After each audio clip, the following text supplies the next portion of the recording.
आणि बुलेटिनच्या सुरुवातीलाच महत्त्वाची राजकीय घडामोड। माजी आमदार राजन साळवी यांच्या मुलाला शिवसेनेने रत्नागिरी नगर परिषदेतनं उमेदवारी नाकारली आहे। राजन साळवी यांचा मुलगा अथर्व राजन साळवी प्रभाग क्रमांक 15 मधनं इच्छुक होता।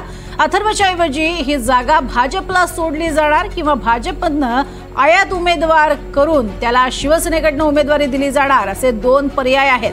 प्रभाग क्रमांक 15 मधील उमेदवारी संदर्भात हा ट्विस्ट कायम आहे।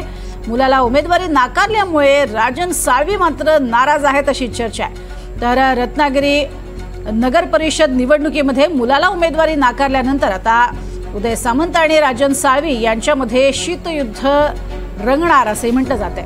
अधिक माहिती घेऊयात राकेश गुडेकर यांच्याकडनं। राकेश, काय अधिक माहिती? प्रज्ञा, आपण जर पाहायला गेलो तर राजन साळवी यांचे चिरंजीव अथर्व राजन साळवी हे प्रभाग 15 मधून इच्छुक होते, मात्र या ठिकाणी त्यांना उमेदवारी जी आहे ती नाकारण्यात आलेली आहे।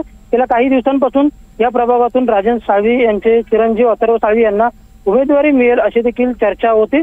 मात्र आता जी यादी जाहीर झालेली आहे त्यामध्ये अथर्व यांचं नाव कुठेही नाहीये, त्यामुळे त्यांची उमेदवारी नाकारली गेल्याचं स्पष्ट आहे। याच प्रभागामधून माजी आमदार राजन साळवी यांनी देखील आपल्या राजकीय कारकिर्दीची सुरुवात केलेली होती। नगराध्यक्ष देखील राजन साळवी राहिलेले होते आणि अशा स्थितीत प्रभाग 15 मधूनच अथर्व राजन साळवी यांच्या उमेदवारीसाठी राजन साळवी यांनी देखील आग्रह धरलेला होता, पण आता ही उमेदवारी नाकारली गेलेली आहे। या ठिकाणच्या उमेदवारीचा सस्पेन्स मात्र कायम असलेला पाहायला मिळतो। त्यामुळे एकूणच जर आपण पाहायला गेलो तर राजन साळवींच्या नाराजीत कुठेतरी वाढ होऊ शकते आणि आगामी काळात त्यांच्या कशा पद्धतीने भूमिका स्पष्ट करतात हे देखील पाहणं महत्त्वाचं आहे। प्रज्ञा, नक्कीच। मात्र या सगळ्या पार्श्वभूमीवर आपण बघतोय स्वतः राजन साळवी यांनी अपेक्षा व्यक्त करूनही अशा पद्धतीनं त्यांच्या मुलाला उमेदवारी न देण्यामागचं प्रमुख कारण काय हे मात्र अर्थातच भाजपनं स्पष्ट करणं गरजेचं असणार आहे। तुर्तास धन्यवाद या संपूर्ण माहितीसाठी।